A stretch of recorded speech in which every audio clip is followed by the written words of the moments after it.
What's up, guys, and welcome back to the podcast. My name is Robbie Cassidy, and today we are going to discuss external focus versus an internal focus when you're rehabbing an injury or when you're rehabbing in general. Now, what I want to talk about the reason I want to talk about this is it's because it's something that's cropped up a lot more, and I actually notice it more from September on when people it's getting back into the winter. They're starting to get out of their routines and habits, and they're starting to, I suppose there's a bit of a change in routine. Days are shorter, so they can't exercise outside as much, and even a lot of team sports and that start to drop off, but that doesn't mean that people aren't still going to get injured and that these recurring injuries aren't going to still surface in some way or another, because I know a lot of people are obviously moving from pitch sports or from outdoor sports back into the gym, and this actually goes as well for the people who are just struggling with a recurring issue that just keeps cropping up, whether it's a shoulder pain or a back pain, whatever it is. I want to cover why you need to look at the external and why you need to look at the internal, and then a few things you can do to change it, because what I mean by external is that, like, when I'm talking about that, I'm usually talking about like movement and using your senses, and on the internal we're more like the language that you're using, your beliefs and your attitudes. So I might even split this into two parts, because it's going to be, well, hopefully fairly heavy with a lot of I guess different things that you can focus on, look at, as well as different things that you can take away and use in your own life. Okay, so as I said, the reason I want to do this is because it's cropping up a lot more now than I have noticed, and it's only like a lot of the podcasts that I do, especially the individual ones, come from working with clientele, and then at the start of the week or a couple of weeks might go by and I'm noticing the same pattern crop up, and it's a lot easier then to just getting my own head clear about writing out all the notes, and making sure that covering every aspect of it, and then at times then I can just send these on to my clients and say, just this is kind of what I was saying and this is why I was trying to back it up as well. Okay, so it's really, really important to get a good understanding of this and a good understanding of either of these focuses, so that you can give yourself the best chance to rehab an injury and get back to a state that you would like to be in again. Okay, now before I continue with this podcast, I would love if you could subscribe to it on Spotify and on iTunes, and if you click the link below, you'll be able to download a free return to running protocol. So if you just scroll down in the description of this podcast, I have a free return to running protocol there, so just click that and you'll get it, and it's excellent for using in the winter, and as you get back into training. Now it's going to be there for the next couple of weeks and I'm going to change it up again, so get it now while it is there. But yeah, to jump straight into it, I suppose when we are looking at an external versus an internal focus, and I want to use this when I'm going to talk about, let's just look at, for example, a shoulder pain that kicks up. Okay, now when I'm talking to clients and when we're going through things, I will always talk about what we need to focus on. Now there's obviously the basics where you're looking at your sleep, hydration and diet, like they're just the basics, and then on top of that you have your movement, which is huge, and then it kind of goes into the other side of things with your breathing and your vision, your smell, proprioception, hearing, touch, taste, all of these things, and how you can use the external to affect the internal. Now this means is that what I mean by this is that you can, if you have a lot of pain and you're very negative about an area, you can use external motivators, probably the wrong word for it, but you can use external stimulus to counteract that. And what it means, I guess, in an easier way is it's like healthy body, healthy mind. I'm sure you've often heard that saying before. So it's similar to that, fit mind, fit body. Like it goes both ways, okay? And in this one, I want to talk about, I guess, how you can work on one to affect the other, okay? And I will talk about it in relation to certain injuries or certain issues as we go through it. But the first one, I think, is the one that we know mostly, okay? And when you're looking at external focus and you're looking at rehabbing an issue, I think we all know that it's not just about wrestling the issue, that we need to get it moving, that we need to work on strength and endurance, we need to work on power, we need to work on mobility and circulation, okay? Now, when you get it moving, you will use all these other ones as well, but at the same time, it's just one that you always have to fall back on. In general, and to my knowledge, there is no injury that heals by just sitting in a bed all day. I haven't come across it. I have come across a lot of injuries that have gotten worse from doing that, but I haven't heard of any injury that has healed specifically from sitting in bed all day for a couple of days or a week at a time, because rest is rust. That's the easiest way to look at it. If you're sitting around for too long, it's very important in certain situations and at times, and during each rehab plan it's really important, but in general, rest is rust is what I often fall back on. And what I mean by that is that if you are just sitting down all the time, you're not improving circulation, you're not working on strength, you're not working on endurance. So the injury itself, let's say if it is a muscle tear, is healing to the state that you are in, and the state that you're in that situation is just sitting on a bed and sitting down. So that's why too much rest in a lot of situations is not the right option. Now also, if you're not moving enough throughout the day, if you don't have, or if your activity levels are low, and I suppose this comes into it when the winter comes in as well, people obviously stop moving around as much as they would in the summertime, but you'll notice that that'll have a huge effect on your mindset, and it'll have a huge effect on your mood and your sleep, because we need to move to, I suppose, to replenish the mind in a better way. We need to move to clear the mind. It's a huge one that people underestimate the effect of it. And you'll notice it, especially if you're working from home now, or if you're studying in college and you've a really busy day and you're just sitting in the same place all day long, you're not moving around and you're not moving the body at all. You'll find that your mood will be very dull. It can be low at the end of the day. Your energy drops because obviously you're just sitting around. At the same time, you can find that your sleep is poor because you're not using the energy to sleep and recover. And then at times you'll find that the diet is affected as well, because you just don't feel like you're hungry because you're not moving at all. Okay, so they're just a few that we need to take into account when you are looking at these things, and they're really important. Now, how do you counteract that? Well, it's just simple things. It could be going for a walk. Okay, it could be going for a cycle. It could be that, like, if you're feeling low and you're feeling tired, it's not that you just need to go to bed all the time. It may be that you need to get moving a small bit more. Now, for some people, and I know a lot of people this works for, and populations, like even let's say middle-aged populations, where they enjoy HIIT exercise, high intensity interval training, because they feel they can get the most out of it compared to their day. Because I said, if they're in an office all day and they're working, when they get home they just want to blow out, a lot of people say. So that's what they find HIIT exercise excellent. I really push going for a walk. I think going for a walk is something that's underestimated for everybody. It's so good for you. And especially if you're getting out into nature, especially if you're getting to a forest. That's why the Japanese have always advocated for the forest therapy, where it's just literally going for a walk in the forest, because there's different supposedly chemicals released by the trees, and then you pick up on that and it relaxes your body a small bit more, as well as being in nature, taking in fresh air, getting an understanding that it's bigger than yourself. The world is a bigger place than yourself. Being beside running water. I heard a great quote before, that water is the veins of the earth. Which I think that just makes so much sense, because everything uses water. So I think we should be around it more often. And I think that people love going to the beach and love going to coastal areas because of that, big bodies of moving water, and it's just so much more relaxing. And it kind of puts you in a sense of that you're in a place that's bigger than yourself, and there's bigger issues going on, or there's bigger things in the world than what's going on with you at the moment. Okay, so I really push getting into nature and getting into running water if you're going to combine that with movement. So that is the very first one we want to look at. So by using movement, you can improve your mental state, you can improve your outlook, you can improve everything about your internal environment, as well as it can help to rehab injuries due to circulation, improving strength, improving power, improving confidence in the area, all of that.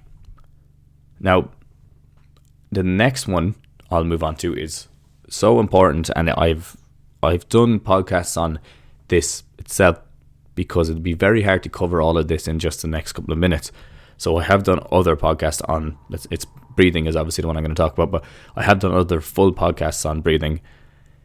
And in this one, I won't be able to do a complete justice, but I'll be able to give you an overview of why you need to use it, because there's so many different levels to breathing that it would be very hard just to fit it into one podcast. Okay, so why does it become important, or when does it become important when you're rehabbing an injury or when you're trying to affect your internal environment? Okay, well, let's use it interchangeably. Both are different, obviously, but a lot of the time affecting your internal environment has a knock-on effect to the pain that you're feeling and the issue that you're having. Okay, so they do play into each other. With breathing, what you need to look at is it slow and controlled breathing, or is it fast, short and sharp? Okay, so when you're breathing, is it nice and short, is it nice and slow and nice and relaxed like it would be when you go to sleep, or is it high paced and fast like you're after exercising? Now, how this translates to injury is if you're rehabbing a long-term injury, something that just keeps cropping up again. As you've heard me talk about in other podcasts, a lot of the time that's due to the sensitivity increasing. It's not that you have re-injured the area, but it's to do with the fact that your nervous system is very, very, very sensitive to that. Okay, and now if it's really, really sensitive, what will happen is you'll get a lot more pain at a lower stimulus. All right, and this, like for myself, a really quick example is my right shoulder be hypermobile, like you could say. I've injured it a couple of times and it gets very, very sore. But if I do anything like jiu-jitsu and a fella comes down it wrong, or if I was boxing, actually, because I was boxing last week, and I overuse that shoulder, and it gets a lot more fatigued than the rest of the body, because obviously boxing is very shoulder and back dominant. If it is, well, then what will happen is that'll start to get sore and it'll start to ache more so than my left side. Okay, so my right side will do it more so than my left side. Even if we do relatively the same amount of work, even if we did the exact same, the right one will kick up more than the left one. Now, because I've injured it a good few times, the sensitivity has increased on that. So it's way more alert if anything changes in the environment. Okay, so if I am going through certain movements, okay, let's say, as I said, if I was boxing, that shoulder will start to kick up, it'll give me pain and it'll start to get tight. Now, it doesn't mean that I've injured it, because I haven't generally used it more than the left side. And at this stage, I'm fairly happy to say, or I'd be fairly sure that I have rehabbed them to nearly the same level. So they're both pretty similar. But the nervous system is still more aware of that area, okay? Because that's just what happens. Re-injury causes that increase in sensitivity. Now, when I start to go through a rehab plan, or let's say when it's sore and it's aching, one simple thing to do is look at my breathing rate as I go through a movement. Okay, so let's say I go to do flexion, where I go to just lift my arm over my head. When I start preparing for that, do I start holding my breath? Do I start breathing short and sharp? And I want you to think about this yourself when you are looking at an issue. Do you do this? Have you ever noticed that? Where you're nearly anticipating pain? Because if you are, your nervous system and your internal environment picks up on that. And a short and sharp breathing rate or breath rate, or short and sharp breaths are related to an anxious, or you could say a high alert environment. It's nearly that fight or flight environment. It is technically the fight or flight or sympathetic environment. So if you're always reinforcing the movement that you're doing with a short and sharp breath, well then over time your body's going to get used to that, and it's going to relay back. So when you start breathing short and sharp, it's going to give you more pain. Okay, and you're going to start noticing that it's going to be a lot sore in general movements. Now, this is the thing, just when you stop doing that movement and you start controlling your breathing, it doesn't mean it comes right. It still has that high sensitivity, and you still need to change it. So as soon as you start coming back, relaxing your breathing and start moving through it again, it might take weeks to months to start to get it right. But sometimes you'll notice it within the day as well. And more often than not, you will notice it quicker, or you'll notice it sooner rather than later. But you need to be aware of it. Okay, so very first thing is you need to stop. You need to avoid holding your breaths and doing those short and sharp ones. You need to look at doing nice, long, slow and controlled ones. And what that will do is that will reflect then on your internal environment. You'll start to gain more confidence in the area, and you'll start to be a lot happier about the joint, okay, or the injury. The other thing is, like, is it on a day-to-day, or when you think about that, when you think about your shoulder, that's another one. And I always get people to do this when they're doing mobility exercises. I say, when you're going through it, I want you to become aware of how your breathing changes as you do the movement. Does it go from like a nice relaxed movement in one of them, and then as you go into, let's say, thoracic rotation, then it starts to get short and sharp at a certain point? Okay, because that is a huge indicator that that's something that we need to go after. So if we know it's getting short and sharp, let's go straight in there, start working into the position and look at we can change that breathing pattern. So bring it back to that slow and relax breathing rate. Okay. If you find your breathing is labored with any movement, or if it becomes labored on a day to day, it's usually a sign that that the internal is not happy. Okay. So labored breathing is like abnormal. I'll literally just pull up the definition here. It's abnormal respiration characterized by evident or of increased effort to breathe, including the use of accessory muscles, which are your neck muscles of respiration, stridor, grunting, and nasal flaring. Okay. So you just need to keep an eye out for that. If your breathing is a great indicator of your internal environment, and if you change your breathing, you can change your internal as well. So you can change how you're feeling by changing your breathing rate, and you can change how your body feels about an injury or an issue by just changing your breathing rate. So it does, as I said, this part of the podcast, I could talk about it for. I could really go on, and I don't want to just spend the whole podcast talking about breathing. So I won't go too much more in depth into it. But what I would say is it is something that you need to just be aware of. You need to take care of that. And if you notice that your breathing is changing drastically as you go through any exercise or any movement, that's a clear sign that something there is a problem. And whether there is an actual injury there, or whether it is that it's just started to kick up a small bit more now, because there was been a couple of, let's say, re-injuries to the same area. So yeah, breathing, really important. Look at it and watch it. And if you wake up in the morning and you're, it might not even be that fast, it could just be, first off, that's all mouth breathing. Just for me, my nose is kind of blocked, but yeah, that's all mouth breathing, but it should be nasal breathing. So that's one change that I would make straight away. If your breathing is like that, that's a good sign that there's something that needs to be taken care of, whether that's internally where you are worried about something or you're anxious about something, or if it's that your body hasn't slept properly, or you haven't rested properly, or is it that because you have an injury at a certain area and it's really anticipating the pain. Okay. That's a huge one. If you can take care of that, you can make big differences, and you can really improve or speed up your recovery time after an injury. Okay. Now, the other ones, we'll go through them, like vision, smell, proprioception, hearing, touch, and we'll talk about how they can be used in a rehab context, and taste, as best I can. But then after that, then I will talk about the internal focus. And the internal focus really is like the language you use, what you're focusing on, how you cope, are you fearing anything, what are your thought patterns like, what are your beliefs like, and what are your attitudes like, as well as how you can work on changing them, because they have a huge effect on people's pain levels, especially recurring injuries. So many recurring issues that you get throughout the year are not because you've re-injured the area, and I would go as far to say as 90% of them, or 95%, because back pain stats are 95% don't actually have a back injury, that it's all these other cases. So I'm going to stick with that 95% and be confident with it.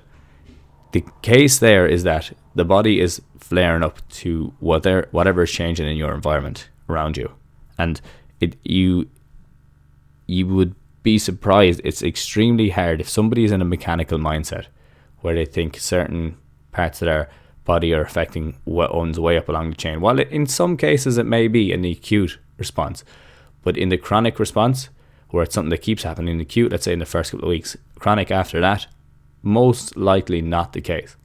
When you look at a lot of the diagnoses like scoliosis, things like that, most likely not related, or flat feet, not related to anything up along the chain if something else kicks up. It's not because your back doesn't just start kicking up now and it hasn't kicked up for the last 6 months because you have flat feet. Okay? Because generally, why, if that was the case, hasn't it always kicked up? And that's a different podcast, but yeah, it can be difficult to change your perspective to this if you're very ingrained in that mechanical perspective. And the funny thing is, I was exactly that way when I came out of college. When I came out of my undergrad, I was very mechanical focused. I really, really thought about it all the time. The name that I like, even look at my name on Instagram, or my handle on Instagram, or my company on Instagram is Mobility Tutor, and it was all based around movement. But the more I've gotten an understanding of it, the more I've gotten an understanding of what actually affects your mobility, I've come around to this, that it is 50-50, or it really, like, both sides play a huge role. And I think that was a difficult thing for me to do, because I had been so movement and mechanical focused, and it just made so much sense to me to look at it. Flat foot, definitely problem on the inside of the knee, definitely problem in the hip, and you're going to have a back issue from that. Okay, all the way up to the neck in some cases. So, like, it takes a long time to get these things right, and it takes a long time to change someone's perspective on these. But if you do, you can make huge gains, and that's partly why I'm making this podcast, is that so you can listen to this, and if it is something that you focus on too much, and the thing is, it might not be you, a lot of practitioners push this as well. So it's not just you that's picking up on this. A lot of other people are pushing the mechanical mindset and pushing how, certain things are, like bending over is bad for your back, and anyway, another podcast. So to come back to it, I guess looking at the next thing is vision. Now, how vision can change when you're rehabbing an injury, and how it can change your internal versus external environment. This one is a small bit more difficult to explain, but I'll do my best. So when you're looking at your vision, you need to look at what you focus on. And a simple one is that if you focus on the ground in front of you, if you look at the ground and you're looking at every step you take, what happens then is that your body gets a lot more, the movements get a lot more intricate, okay? You're more likely to nearly lose balance if you do that, okay? Because you're putting more effort on voluntary control, voluntary coordination, as opposed to involuntary, where your body just coordinates itself.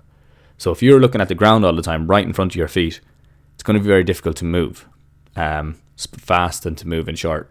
Especially, like, let's say, looking at in a sporting environment where you need to move well, you're not going to look at your feet all the time. You're going to keep an eye out on something else, or like keep an eye on the horizon or in front of you, as opposed to right on the ground. Okay, and the reason being is that if you change your vision from the ground to in front of you, what it does is it changes the activation of certain muscles.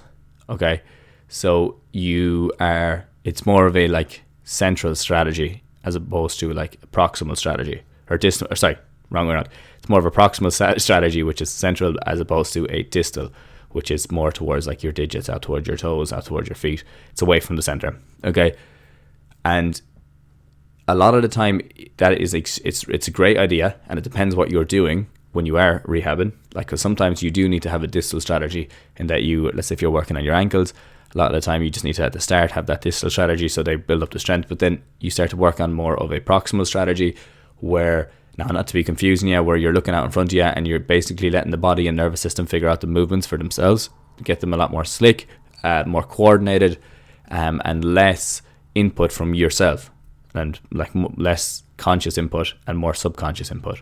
Okay, and your vision has a huge effect on the input that your body has. So as I said, if you're looking right down at the floor and you're really looking at where you're stepping, and you can try this when you're walking, is like look at the floor and see how much more difficult it is, and really think about it. You'll take shorter steps. You're going to be more aware of where your balance is at, as opposed to if you look out in front of you, your body takes over in that situation. So it's really important to use that. And when you are rehabbing, if your focus is near all the time, it's a difficult one to explain. If your focus is really close to your feet a lot of the time, you're going to be less likely to hand over the reins to your nervous system, okay, which is really what's going to take over. So when you're going through your rehab, you obviously need to take care of everything individually, but then you need to connect it all together, because sports and performance are not individual. It's coordination, and it's a flow and everything involved in it. So you need to get back to that state of flow and that state of coordination. So if you're finding that you're always looking right underneath you, you need to just change that focus up in front of you slightly, a bit more now, up towards the horizon. It doesn't have to be crazy. You don't have to be looking at the sky or anything like that. Just up a small bit more in front of you, because what it will do then is it'll give your body better chance to come up with its own strategies. Okay, strategies that are more effective and more applicable. Because you can't always, if you're playing football and you're staring at your feet all the time, you're going to trip over yourself. You won't see what's coming. You won't be able to get out of the way of people. You're going to be you're less likely to take in what's going on around you, and you're more likely to just focus on your own balance and that, and your body's really good at that, so let it do that. Whew. Yeah, that's a tough one to describe, but basically you're just looking at giving your body the autonomy to coordinate its own movements. So making sure that when you are rehabbing and when you are going through these, as well as if you are looking down all the time, you don't have that confidence in yourself or your body to take over. And that's a big thing. Confidence is a huge thing, as you'll hear me talk about in the internal side of things. Confidence is huge, because if you don't have good confidence in your body, it's very difficult for it to make change, and it's going to be less likely to make change. Okay, so if we can, as best we can, is just make sure that you're focusing on things in front of you as well as focusing on the ground. Now, sometimes this becomes more important, as you'll hear me talk about in other things with people who have neurological injuries, because the nervous system just needs to kind of re-coordinate things. It needs to figure stuff out again. And that's when vision becomes really important. Is like, are you able to stare at a spot on the wall and do other movements at the same time? Are you able to just look at one thing while you work with the other? Like, there's a lot more to this on the neurological side of things, but I don't want to just stick on vision for the whole podcast, so I will continue to move on through it. But let's just think of that when you are doing it. What are you focusing on? Okay, it's like landing from a jump. Here's an easy example, and I'll finish it on this.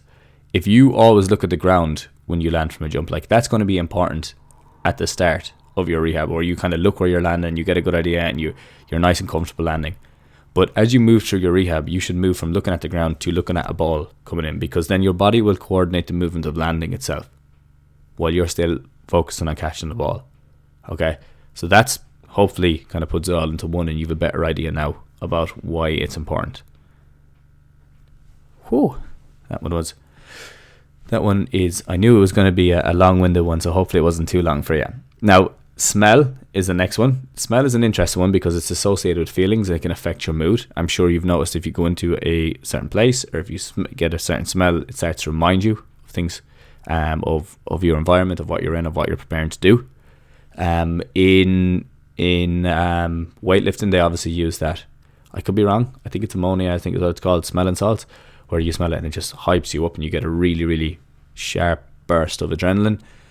What I always noticed when I was boxing was, like, there's a very distinct smell when you go into a boxing gym, or when you go into like the National Stadium in Dublin and you go into the dressing rooms, and that's a really distinct smell of like the gloves and the wraps, and it's a sweaty smell in general.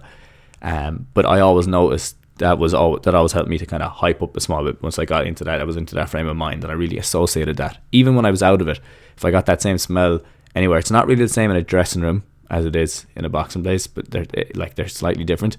And there's a lot more boots and stuff like that involved in the dressing room.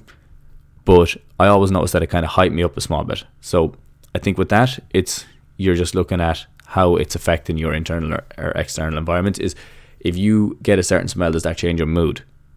Okay, that's really what I would be looking at in that, is it? And if your mood changes, that's going to affect a lot more things around you. Now, the associations with feelings is going to be huge, and you need to kind of get an understanding of what certain smells do to you. Like, some people just hate the smell of tequila or sambuca. For me, sambuca makes me feel sick. I just want you to get a good understanding of that and become a small bit more aware. Now, the other side of things is with COVID, and you lose your smell. Now, smell can be retrained. So, like, that was from when I got COVID, that was one of the worst things for us. I lost my sense of smell and taste, and I just couldn't. It was very annoying because I couldn't obviously taste anything at all. And I was in Bali at the time, and the food was really nice there, as well as just it pissed me off because I couldn't smell. But what you can do in that situation is you can retrain your smell.